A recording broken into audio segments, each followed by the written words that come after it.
할렐루야, 아멘. 하나님의 크신 은혜가 여러분들의 삶에 가득하시기를 축원드립니다. 아멘. 우리 좌우 옆에 분에게 이렇게 격려하도록 하겠습니다. 은혜 많이 받으세요. 네, 은혜 많이 받으시길 바랍니다. 오늘 말씀 4절을 우리가 함께 다시 읽어볼까요? 오직 모든 일에 하나님의 일꾼으로 자천하여 많이 견디는 것과 환난과 궁핍과 고난과. 여러분, 여기에서 우리가 하나님의 일꾼이라는 단어에 주목해 보겠습니다. 일꾼이라고 하면 여러분 어떠한 모습이 좀 그려지십니까? 무거운 짐을 지고 홀로 어렵게 또 고되게 일하는 모습이 좀 떠오르지 않으십니까? 그렇다면 성경에서 하나님의 일꾼이라고 했을 때 이와 동일한 의미로 사용이 되었을까요? 그렇지 않습니다. 하나님의 일꾼, 이 일꾼에 사용된 헬라어 단어는 디아코노스인데요. 디아코노스는 사전적 의미가 두 가지로 나눠집니다. 첫 번째는 섬기는 자라는 의미가 있어요. 그리고 두 번째는 대리인, 그리고 중개인이라는 의미가 있습니다. 그러면 여러분에게 문제 하나 내볼게요. 이 4절에 쓰여진 이 하나님의 일꾼, 여기에 사용된 디아코노스는 섬기는 자라는 의미일까요? 아니면 대리인이라는 의미에 가까울까요? 네? 네, 감사합니다. 두 번째, 대리인, 중개인, 그 의미에 가까워요. 왜 그러냐면 1절 말씀에 그 힌트가 있습니다. 우리 1절 말씀 다시 볼까요? 우리가 하나님과 함께 일하는 자로서, 하나님과 어떻게 함께하고 있습니까? 함께 일하고 있어요. 그러면 여러분 중에 아니 목사님 함께 일하는 자인데 어떻게 대리인입니까? 이렇게 좀 생각하시는 분도 있겠어요. 왜냐하면 여러분 대리인 하면 어떤 사람입니까? 지금 현대사회에 있어서 대리인은 자신을 고용한 어떤 사람에게 모든 권한을 다 위임받아서 대리자로서의 일을 하는 것이잖아요. 그리고 그에 따른 책임도 묻게 되는 것이죠. 그런데 하나님께서는 우리를 대리인으로 세우셨지만 어떻게 하십니까? 그에게 모든 권한을 다 주시지만 하나님이 함께 일하신다고 말씀하세요. 성령으로 하나님은 우리와 함께 하시고 하나님이 우리와 함께 일하십니다. 이것이 놀라운 하나님의 오묘한 사랑이에요. 하나님은 그냥 우리에게 툭 던지고 맡기신 다음에 네가 알아서 잘해봐, 그리고 나에게 이만큼 갖고 와, 이렇게 말씀하지 않으시고요. 하나님은 우리에게 모든 것을 다 주셨어요. 잘 다스려봐. 누구누구야? 너에게 이것을 맡기니 잘 다스려 보아라 라고 말씀하시고 나서 성령으로 함께 하셔서 그 일을 완성하게 하세요. 여러분, 그런데요, 사실 하나님은 전지전능하시고 하나님은 무한하신 분이시기 때문에 모든 것을 하실 수 있는 분이십니다. 이미 하나님께서는요 모든 것을 다 하셨어요. 그런데 우리를 초대하시고 부르셔서 우리와 함께 동역하기 원하신다는 것이에요. 이것이 하나님의 놀라운 은혜입니다. 하나님은 혼자 다 하실 수 있지만 하나님의 기쁨은 무엇이냐면 그의 자녀들과 함께하는 것, 이것이 하나님의 기쁨이고 만족인 것이에요. 그래서 하나님은 우리를 하나님의 대리인으로 부르셨지만 하나님과 함께 일하고 계십니다. 그렇기 때문에 여러분, 제가 두 번째 의미 중에 대리인 말고 또 어떤 의미가 있다고 했죠? 중개인. 중개인이라는 의미도 있어요. 하나님의 일꾼 디아코노스 안에는요 중개인이라는 의미도 있다고요. 중개인 하면 누가 떠오르십니까? 공인중개사, 공인중개인. 맞아요. 그 대답 나올 줄 알았어요. 여러분, 공인중개인은 누구를 위해서 일합니까? 어떤 분들은 집주인을 위해서 일한다고 생각해요. 아니에요. 임대인을 위해서도 일하지만 임차인을 위해서도 일합니다. 그 중간에서 맡겨진 일들을 하는 분이 바로 중개인입니다. 그렇다면 하나님이 우리를 하나님의 일꾼으로 세우셨다는 것은요, 하나님 편에서도 우리가 일을 하지만 누구 편에서도 일하게 되었다는 것입니까? 아직 그리스도를 주로 시인하지 않은 세상의 불신자들을 위해서도 우리는 일하는 사명을 갖고 있다는 것이에요. 하나님의 일꾼의 정체성은 무엇이냐면 하나님을 위해서도 일을 하지만 세상을 위해서도 일하는 사람이 바로 하나님의 일꾼, 디아코노스입니다. 그러면 여러분, 하나님과 함께하는 일은 무엇일까요? 하나님과 함께하는 일, 이미 하나님께서 다 하시고 하실 수 있는 일인데도 불구하고 우리와 함께 하시길 기뻐하시는 그 일은 무엇일까요? 우리가 앞 문맥인 고린도 후서 5장 18절 19절을 보도록 하겠습니다. 18절 제가 읽겠습니다. 모든 것이 하나님께로서 났으며 그가 그리스도로 말미암아 우리를 자기와 화목하게 하시고 또 우리에게 화목하게 하는 직분을 주셨으니. 여러분, 하나님께서 우리에게 어떠한 직분을 주셨습니까? 화목하게 하는 직분을 주셨어요. 그런데 그 앞에 보면요, 그가 그리스도로 말미암아 우리를 자기와 화목하게 하시고, 우리를 하나님과 화목하게 하시는 데 있어서 그리스도로 말미암아 하나님과 우리를 화목하게 하셨다는 것입니다. 여러분, 여기에서 사용된 우리는 누굴까요? 우리. 여기에서 말하는 우리는 누굴까요? 고린도후서 1장 19절 말씀에 보면요, 정확하게 우리가 누군지 명명하고 있어요. 바울과 실로아노와 디모데입니다. 그런데 여러분, 지금 성경 기자가 말하고 있는 우리는 이 세 명만 국한지어서 이야기하는 것일까요? 아니에요. 예수님을 구주로 시인하는 모든 성도가 여기에 해당됩니다. 우리는 누구로 말미암아 하나님과 화해했어요? 화목하게 되었어요? 그리스도로 말미암아. 예수 그리스도로 말미암아 우리가 하나님과 화목하게 되었다는 것입니다. 여러분, 베드로전서 2장 9절 말씀 여러분들이 한번 읽어주시면 좋겠습니다. 읽겠습니다. 시작. 그러나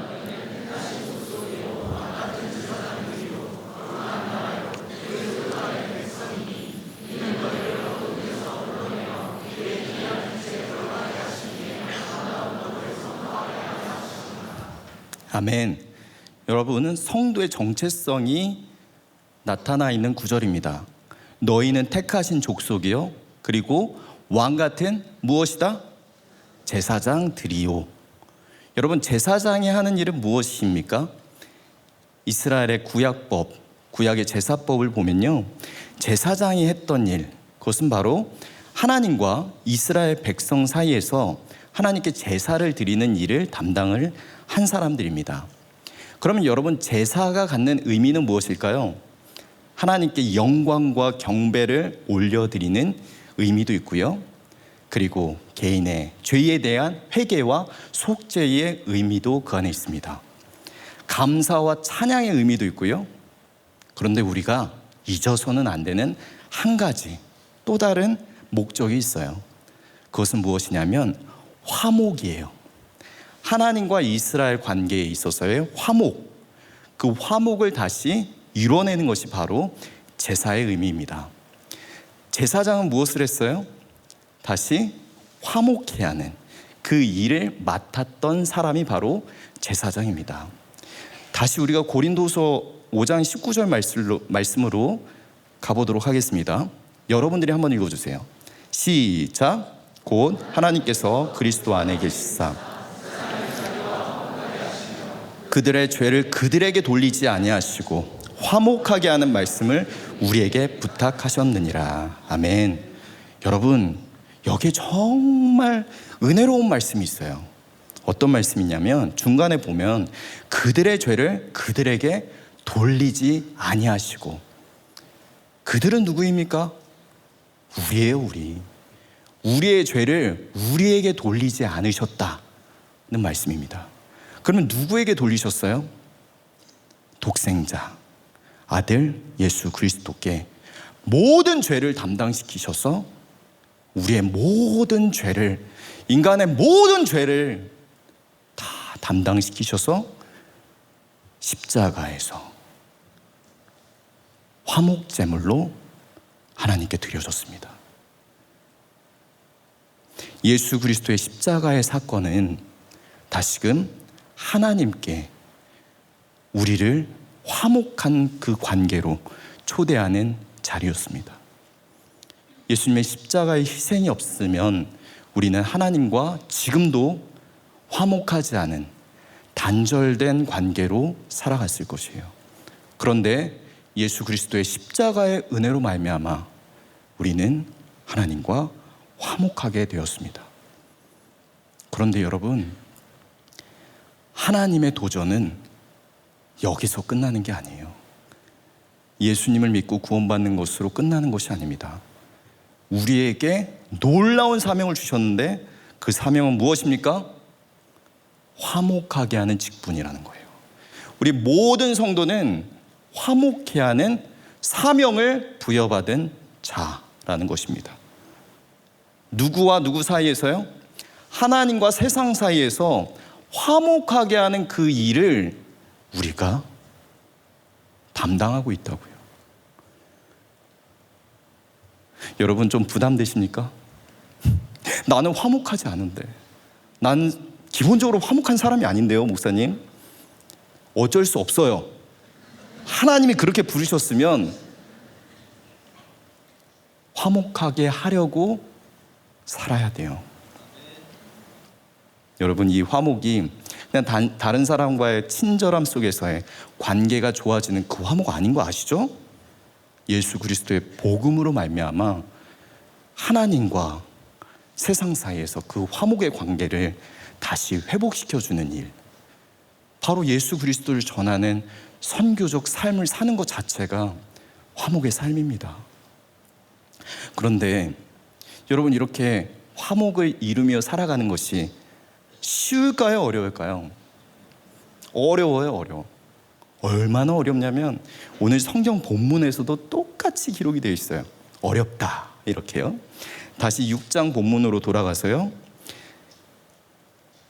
4절, 5절 말씀 보겠습니다. 오직 모든 일에 하나님의 일꾼으로 자천하여 많이 견디는 것과 환난과 궁핍과 고난과, 5절 말씀이에요, 매 맞음과 갇힘과 난동과 수고로움과 자지 못함과 먹지 못함 가운데서도, 여러분, 이러한 고통과 어려움이 가득하다는 것입니다. 실제로 고린도후서 11장 말씀에 보면요, 사도 바울이 복음을 전하다가 당하는 그 고통과 어려움들을 나열해요. 매도 많이 맞았고요, 태장도 3번 맞았고요, 돌로 쳐 맞기도 하고요, 물에 빠져서 강에 갇히기도 하고요, 감옥에 갇히기도 하고요, 동족에게 핍박을 당하기도 하고요. 여러분, 이 중에 하나라도 여러분 당하신다면 그때에도 예수님을 부인하지 않고 믿으며 사시겠습니까? 하나님을 원망하지 않고 그래도 내가 기쁨으로 하나님을 믿고 그리스도를 주로 시인하며 사시겠습니까? 단 하나라도 여러분 당하신다면요? 사실 여러분, 우리가 살아가는 이 현대 사회, 이 현대에서는, 특히 우리 한국 사회에서는 이런 일은 없잖아요. 사실 우리는 약간 기득권이 됐잖아요. 기독교가 예수님을 주로 믿고 교회 다닌다고 해서 우리가 태장을 맞거나 매를 맞거나 돌로 쳐 죽임을 당하거나 사자굴에 던져지지 않잖아요. 이 당시와 같은 이 어려움과 고난을 당하지 않잖아요. 근데 저는요, 다른 측면에서의 고난이 크다고 생각해요. 무엇입니까? 영적인 싸움에서 우리가 매우 공경과 어려움을 당할 때가 있다는 것이에요. 조금만 틈이 나잖아요. 틈이 나면 그 사이를 비집고 들어와서 사탄은 우리의 마음 가운데 시험을 주고요, 참소해요. 그리고 그 틈을 벌려요. 그리고 아주 사소한 일인데도 불구하고 분노하게 만들고 하나님을 원망하게 만들고 때로는 믿음을 저버리며 등지며 살아가는 차라리 자신의 방탕한 진흙덩이에 흙탕물에 던지며 살아가는 것을 선택하게 만드는 그러한 영적인 싸움이 더 많은 것 같아요.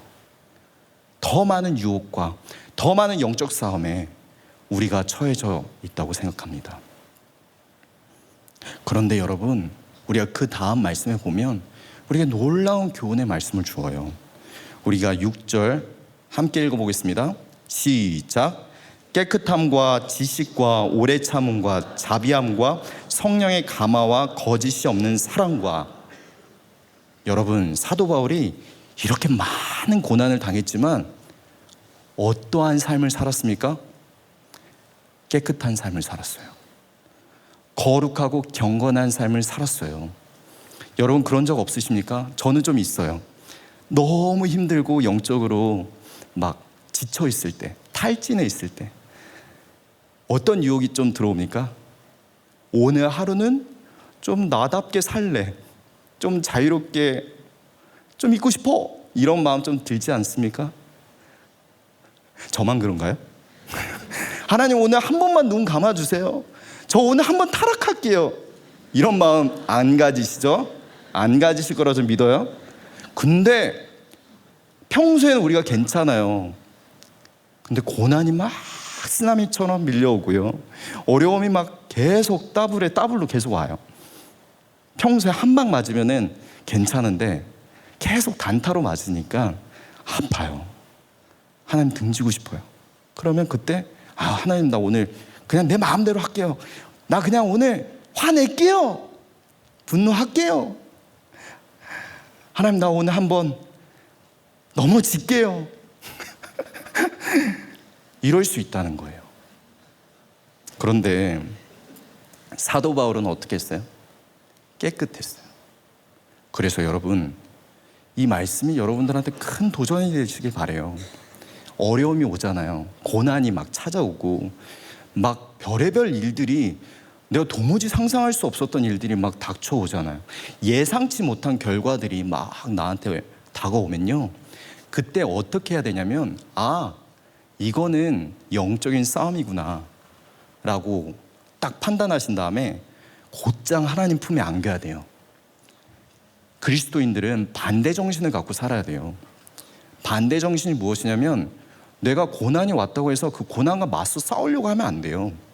내가 어려움이 닥쳐왔다고 해서 나의 문제인가, 나의 죄의 문제인가, 저 사람의 문제인가, 이런 판단을 하지 말고요, 일단 하나님 품으로 돌진해야 돼요. 그리스도 안으로 들어가면 그 다음부터 하나님이 해결해 주세요. 반대 정신이 있어야 돼요. 그러니까 지금 사도 바울은 깨끗한 거예요. 그리고 또 어떤 말씀을 합니까? 지식과 오래 참음과 인내함을 보여요. 어려움 속에서도 견뎌요. 그리고 자비함과 성령의 감화와, 여러분, 매를 맞고 있어요. 태장을 맞고 있어요. 돌로 막 던져지고 자기가 그 가운데서 수치심을 느끼고 있어요. 그런데도 성령의 감화를 느껴요. 성령의 충만함과 임재가 있어요. 여러분, 우리의 삶 속에서도 이러한 은혜가 있기를 축원드립니다. 어려움과 고난과 역경 속에서도 누구와 함께 하세요? 하나님과 함께 하신다면, 성령의 충만함이 우리와 함께 한다면 그게 고통이 아니에요. 그냥 우주의 먼지처럼 훅 사라질 일이에요. 왜요? 영적인 싸움이라면 그냥 지나가는 일일 뿐이기 때문에 그렇습니다. 때로는 여러분, 그런 고난 속에서 하나님의 그 마음을 잘 들어야 돼요. 왜냐하면 가장 성령님께서 일하시는 자리이기 때문에 그렇습니다. 가장 어리석은 일은요, 내가 고난과 어려움이 있는데 기도하지 않는 거예요. 하나님과 가장 밀접하고 친밀할 수 있는 기회를 박탈하는 거예요. 어려움이 있으면 가장 먼저 하나님께 나아가야 돼요. 가장 먼저 말씀 가운데 나아가시고요. 여러분, 오늘 너무 잘 오셨어요. 이 기도의 자리가 여러분들의 어려움과 고난과 고통을 토로할 때 하나님이 만나주시는 자리이기 때문에 그렇습니다. 여러분, 그런데 우리가 그렇다면 어떻게 이 고난을 여러분 잘 기억해야 돼요. 이 고난은 어떤 고난입니까? 하나님과 세상 사이에서 그 화목을 이루는 선교적 삶을 사는 그리스도인이 당하는 고난과 고통 속에서 우리는 어떻게 승리할 수 있을까요? 어떻게 우리는 이길 수 있을까요? 하나님께서는 우리에게 무기를 주셨어요. 무기를 주셨어요. 7절 말씀 다 함께 읽어보겠습니다. 시작. 진리의 말씀과 하나님의 능력으로 의의 무기를 좌우에 가지고. 의의 무기가 두 개가 있어요. 좌우. 좌우에 의의 무기가 있는데요. 첫 번째는 무엇입니까? 진리의 말씀이라는 의의 무기가 있고요. 그리고 하나님의 능력이라는 의의 무기가 있습니다. 진리의 말씀은 무엇입니까? 에베소서 1장 13절입니다.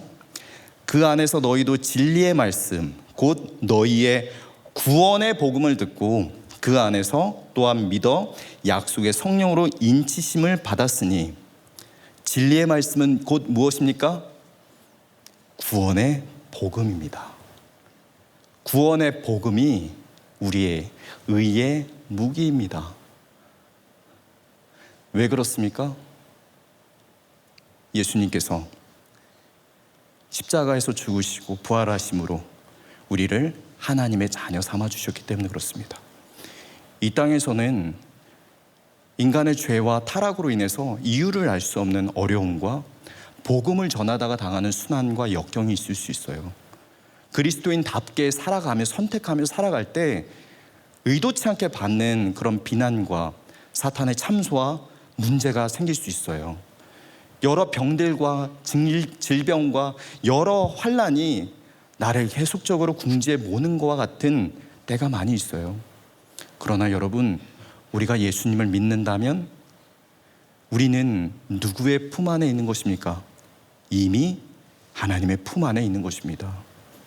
이 땅에서의 어려움을 뛰어넘어 초월하신 하나님 나라를 볼 때, 하나님의 놀라우신 영광을 우리가 바라볼 때, 그것이 바로 우리에게 새로운 힘과 능력이 되는 것입니다. 우리가 저 천국에 예수님이 이 땅에 다시 부활하실 때, 우리가 하나님 존전 앞에 나아갔을 때 우리는 물어볼 수 있어요. 하나님, 나의 그 순간에 나의 눈물은 어떤 의미입니까? 하나님, 그 순간에 나의 고통의 시간은 무엇을 의미하는 것이었습니까? 하나님, 그때 어디 계셨습니까? 하나님, 그때 내가 정말 힘들고 무너졌을 때 하나님, 그때 무엇 하셨어요?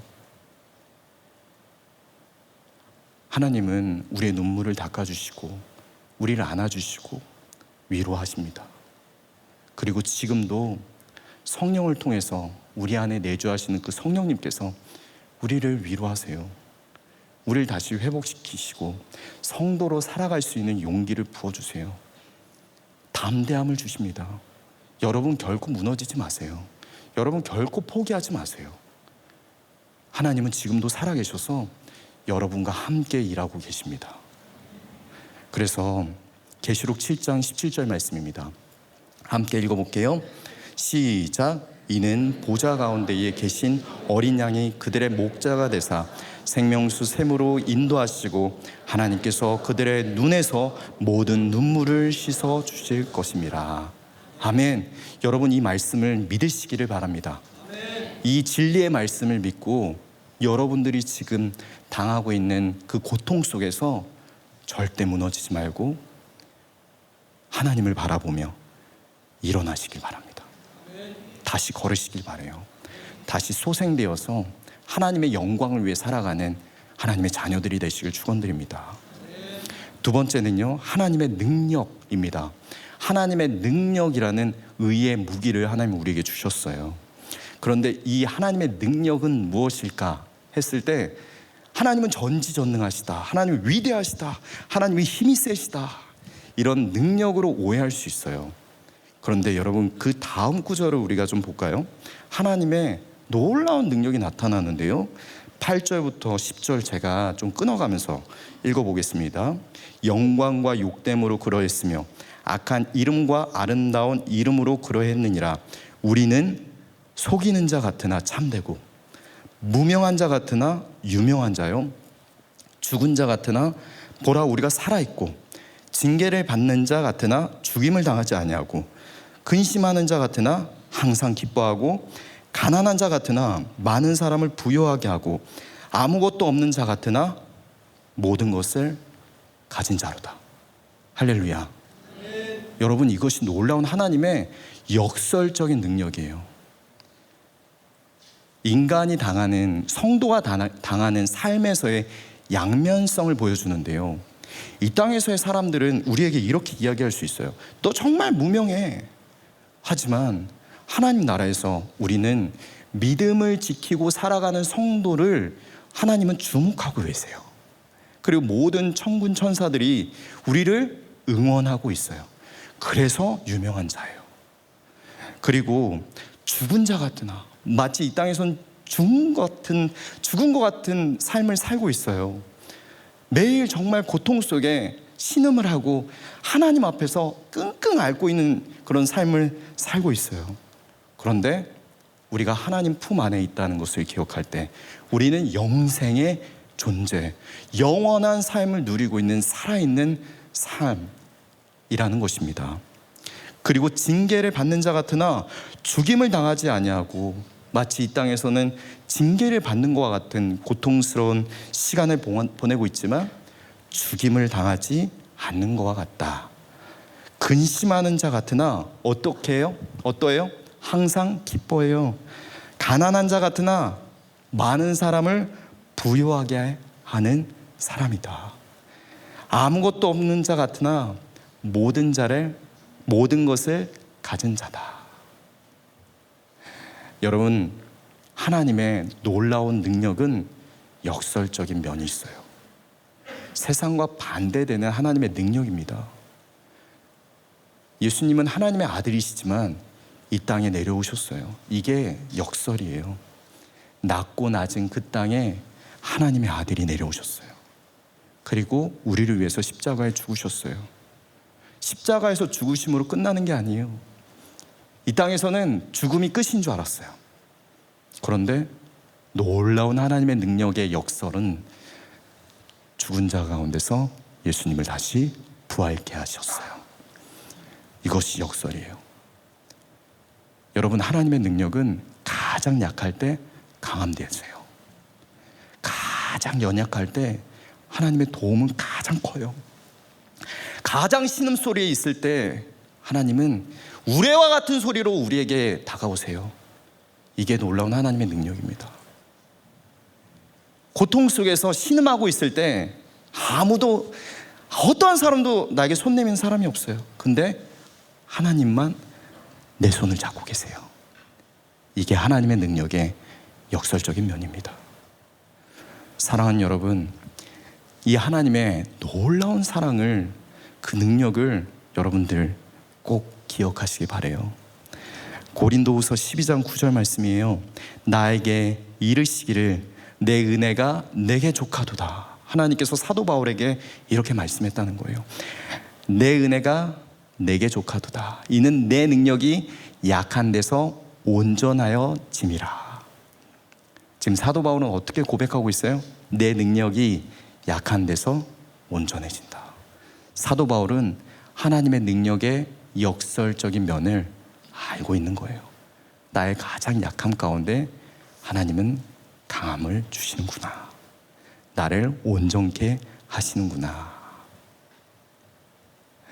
여러분, 제가 지금 이렇게 말씀을 전했는데요, 여러분들의 이해를 돕기 위해서 하나의 예화를 들고 함께 기도하도록 하겠습니다. 이러한 삶을 잘 살고 있는 성도님이 계셔서 여러분들한테 소개하고 도전하고 싶어요. 저희 진원 중에 한 자매는 항상 예전에 아버지의 구원을 위해서 정말 기도를 많이 부탁을 하셨어요. 저를 볼 때마다 목사님, 저희 아버지를 위해서 기도해 주세요. 저희 아버지가 또 술을 드셨어요. 저희 아버지가 꼭 교회 나오실 수 있도록, 예수님을 믿을 수 있도록 목사님 좀 기도 좀 해주세요. 그러면 제가 그 이야기 들으면 항상 그 자리에서 자매를 격려하고 위로하고 기도했습니다. 그런데 한 1년 반 정도 전에요, 갑자기 저한테 연락이 왔어요. 자매한테. 목사님 큰일 났어요. 큰일 났어요. 왜요? 왜? 무슨 일이에요? 아버지가 아무것도 못해요. 갑자기 술 드시고 난 다음에 풀썩 주저앉으신 다음에 손도 발도 아무것도 움직이지 못하고 그냥 옴짝달싹 못하고 계세요. 저는 처음에 그냥 술 기운이라고 생각했어요. 그냥 좀 술이 좀 풀리시면 이제 다시 좀 잘 움직이시겠지 생각을 했어요. 근데 갑자기 이제 병원에 가시게 됐고, 그 이후에 술이 다 깼는데도 불구하고, 시간이 지났는데도 불구하고 정말 사지가 다 마비가 된 거예요. 아무것도 손 하나 까딱하지 못하세요. 그냥 온 몸이 다 마비가 된 것입니다. 병원에서는 길랑바레 증후군으로 판정을 받았어요. 이것은 무엇이냐면 말초신경의 염증 증상이라고 해야 될까요? 약간은 희귀병인데요. 그러다 보니까 이 신경 자체가 끝까지 아무것도 작용이 되지 않는 그런 증상입니다. 그러다 보니까 갑자기 건장하던 아버지가 하루아침에 그렇게 사지마비의 증상을 갖고 그냥 병동에 입원한 일이 생기는 것이에요. 어머니가 아버지를 부축하다가 갈비뼈가 이제 다치시게 됐고요. 재활병원으로 이제 옮기시게 됐는데, 이제 그 간호를 해야 되는데 누가 합니까? 어머니가 다치셨으니까 결국 그 자매님이 하시는 거예요. 여러분, 몇 개월 동안 아버지의 수발을 다 들었어요. 아버지를 씻기기도 했고요. 아버지의 용변도 다 처리했습니다. 제가 그 소식을 듣고 너무 마음이 안타까워서 병원에 가서 자매님을 위로하고 격려하고, 그러면서 꼭 아버지를 한번 만나게 해달라고 제가 부탁을 했어요. 아버지께 제가 꼭 한번 기도를 해주고 싶다, 기도를 해드리고 싶다. 근데 아직 아버지의 마음이 그만큼 열리지 않았기 때문에 시간이 걸렸어요. 그래서 다시 돌아가고 왔다가 다시 돌아가고, 그렇게 몇 차례를 반복을 하다가 제가 그렇게 왔다 갔다 하는 게 좀 그래도 죄송하시기도 했고, 딸이 워낙 곁에서 그렇게 마음을 다해서 사랑을 다해서 아버지를 간호를 하니까 아버지의 마음이 움직이기 시작을 하는 거예요. 그 전에는 내가 절대 교회를 안 간다, 네가 믿는 예수 내가 왜 믿냐, 이렇게 거부하던 아버지께서 그 마음 가운데 정말 하나님께서 주시는 그 감동과 성령의 은혜 안에서 하나님과 화해하게 되는 놀라운 역사가 일어나게 되는 것이에요. 그리고서는 제가 드디어 그 자매님과 함께 아버지를 처음 뵙게 됐어요. 그리고 아버지를 위로하고 말씀 한 구절 딱 읽고 기도하고 바로, 왜냐면 또 길게 하면 또 불편하실 수 있으니까, 아버지 다음에 또 올게요 하고서는 가고, 자매를 만나서 또 상황을 듣고 위로하고. 시간이 지난 다음에 제가 자매님한테 그 이야기를 들었어요. 아버지가 좀 몸이 더 건강해지고 회복되면 꼭 교회 나오시기로. 제가 그 말씀 듣고 너무 기뻤어요. 너무 감사했어요. 그래도 하나님께서 이 자매님을 사용하셔서 다시금 하나님의 천국 백성을 이렇게 초대하시는구나. 여러분, 본인의 모든 직장과 모든 일을 다 내려놓고 일단 아버지를 살리겠다라는 그 마음에 아버지의 모든 간호를 한 이 자매님 얼마나 귀합니까? 그런데 사실 여러분, 이 모든 게 고난이잖아요. 고통이에요. 어려움이에요. 매 맞는 것 같아요.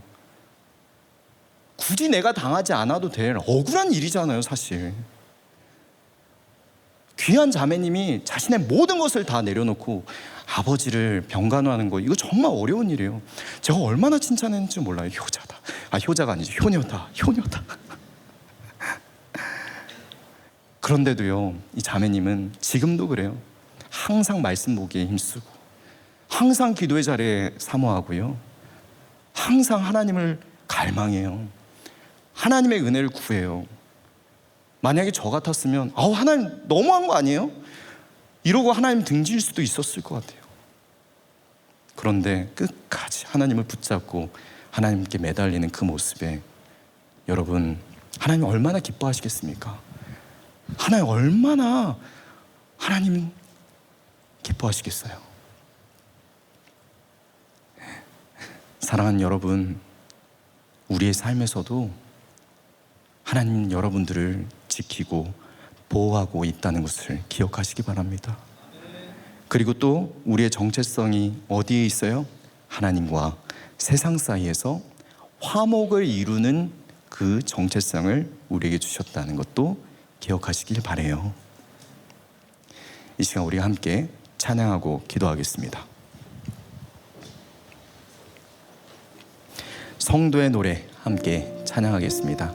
여러분, 이 찬양을 할 때 여러분 마음속에 좀 다짐하며 찬양하길 바라요. 그리고 하나님의 능력의 역설적인 면을 우리가 보며 내가 그 하나님을 찬양합니다 라는 고백으로 함께 찬양합니다.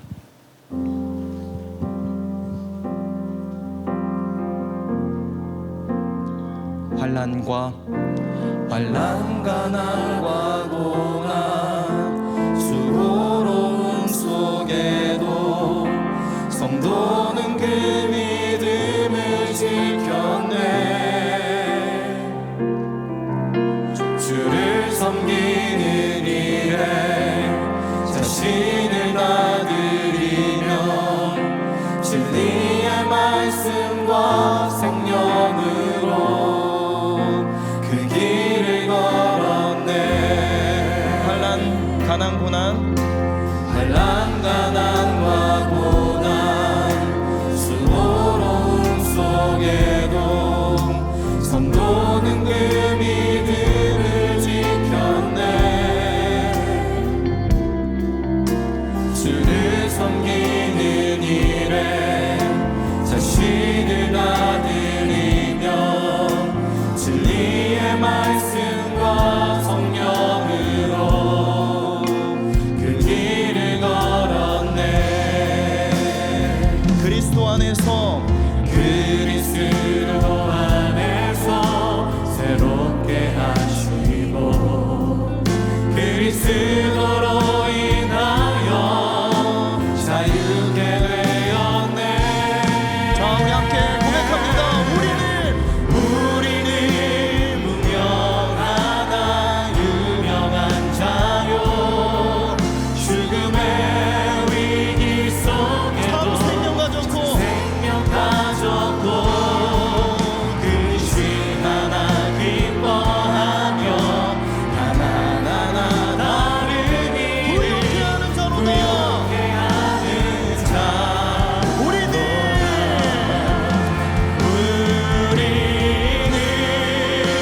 무명하다 유명한 자요.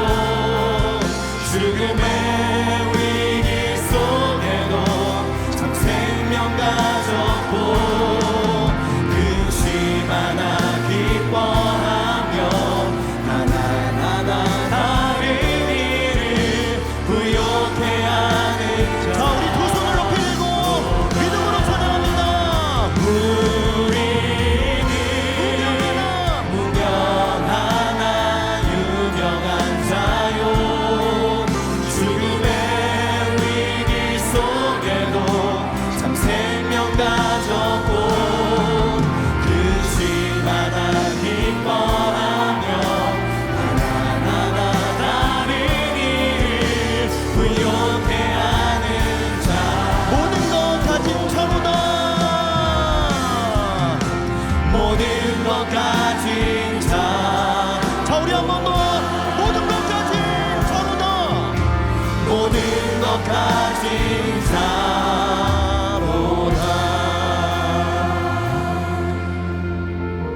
자로다. 사랑하는 여러분, 우리가 먼저 기도할 때 오늘 말씀을 기억하며 함께 기도하도록 하겠습니다.